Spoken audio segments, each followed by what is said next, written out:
Aphonopelma seemanni, Costa Rican zebra, or striped-knee tarantula is a terrestrial New World species found in Costa Rica and Central America. This tarantula is most commonly found in the northern areas that are warmer and much drier, typically living in the dry forests. Females of this species can live around 20 years and reach maturity in about 5 to 6 years, whereas males only live about 7 years and reach maturity in 2 to 3 years.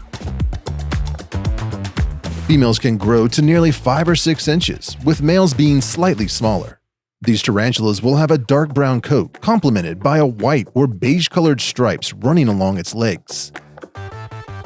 The stripe pattern is what gives the A. seemanni its zebra or striped knee common name. This species can be defensive and certainly isn't considered docile, but they would much rather retreat to their burrow than kick hairs or give a threat pose.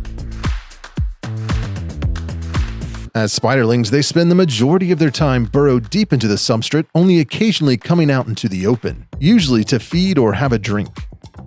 Once they are over 3 inches, they tend to spend a little more time out on display. Even as adults, though, this species seems to prefer having the ability to burrow, and if given enough substrate, will make burrows all the way down to the bottom of the enclosure and can stay hidden in that burrow for months at a time. Keep your spiderlings in basic spiderling enclosures with plenty of depth for substrate. You want the enclosure to be at least 3 times as long as the spider's leg span. Some great enclosures for these spiderlings would be the sling crib, cuboid mini, slider crib mini, and 3-inch cube. For spiderlings under an inch, I'd try to keep the substrate slightly damp and provide a tiny water dish or drip water down the side of the enclosure. Some enclosure options for juvenile striped knees would be the 6-inch cube, small cuboid, and small slider cribs. Again, fill the enclosure up a little over halfway with substrate, and provide a hide and a water dish no wider than the tarantula's leg span. For adults, you want to use enclosures no smaller than 3 times the leg span of the spider. So the large slider crib, 12-inch cube, large cuboid, and terrestrial XL cribs are great options for adults, while the 8-inch cube, medium slider, and medium cuboid will work well for sub-adults. You set these enclosures up the same way as the smaller ones. Fill the enclosure up at least halfway with substrate, provide a hide and water dish, and any decorations as long as they are not sharp or heavy. Like most spiders, these tarantulas will do well at room temperature between 68 and 74 degrees Fahrenheit. Spiderlings can be fed flightless fruit flies or pinhead crickets, as well as pre-killed nymph roaches or pre-killed small crickets, avoiding feeding them any prey larger than 2/3 the size of the spider. Remove any uneaten prey within 24 hours and never leave uneaten pieces of prey in the enclosure to help prevent mold and mites. Juveniles can be fed 3 or 4 small to medium crickets once every week or 2, depending on the size of their abdomen. Don't use any prey larger than 2/3 the size of the tarantula, and if you have to feed something larger, smash the prey's head before dropping it into the enclosure. This species can go weeks without eating, so check up on them 24 hours after feeding and remove any prey they did not eat, and try again in a week or 2. It's best to wait 5 to 7 days after a molt before feeding a juvenile again. Adults will eat 5 or 6 large crickets or 1 or 2 large dubia roaches every 3 to 4 weeks, but should be fed based on their abdomen size. If the abdomen is wider than the carapace, they are well fed, and you can skip feeding them until their abdomen is the same size or smaller than the carapace. Always remove any uneaten prey and boluses within 24 hours, and wait 10 to 14 days after a molt before attempting to feed again.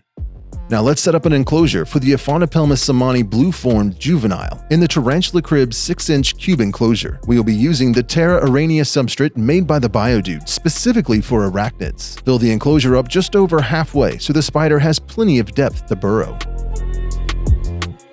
Mix in some sphagnum moss, dry leaf litter,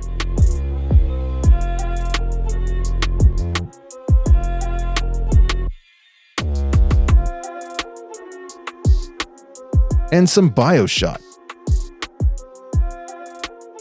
Mix the substrate well and add some water until the dirt is damp but not oversaturated. With a hide, add a piece of curved cork bark in the corner and slightly bury the back with substrate so it will stay in place.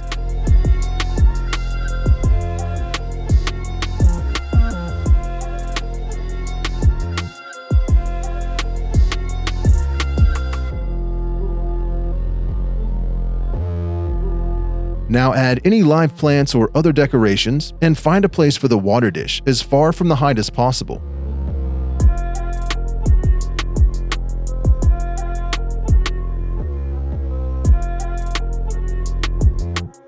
This will discourage your tarantula from filling it up with dirt as they burrow.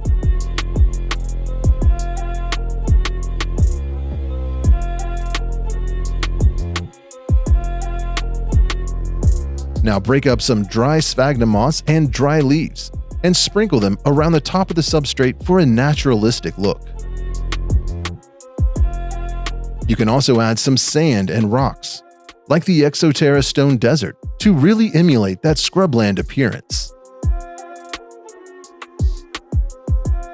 Finally, if you're setting up this enclosure as bioactive, add some springtails around the enclosure to help break down any waste, mold, or fungi. You can skip this step if you're just making a regular, naturalistic setup. Striped knee tarantulas spend very little time out on display and seem to prefer the security of their deep burrows at almost every stage in life. By not providing your tarantula with deep enough substrate to burrow, they may tend to stay out on display more often. They do have a propensity to climb up the sides and across the top of the enclosure, especially for a few months after a rehouse. So make sure there is not much room between the top of the enclosure and the substrate. This is to protect the spider from any harm if they were to lose their grip and fall from the top, which could be potentially dangerous. Even though they may spend months in hiding, one day they will venture out to the surface and seem to hang out in plain sight for days or even weeks before going back into their burrow.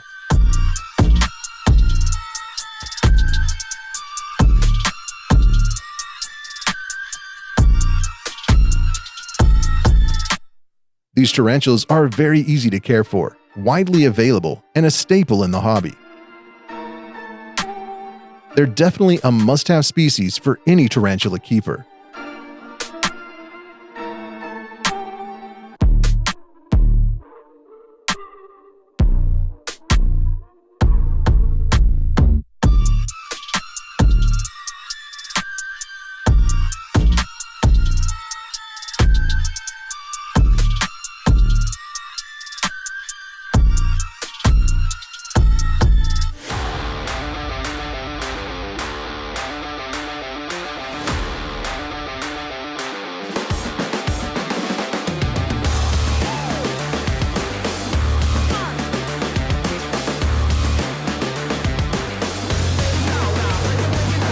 Your Aphonopelma seemanni deserves the best, so check out the full line of high-end acrylic enclosures for tarantulas and other invertebrates at tarantulacribs.com.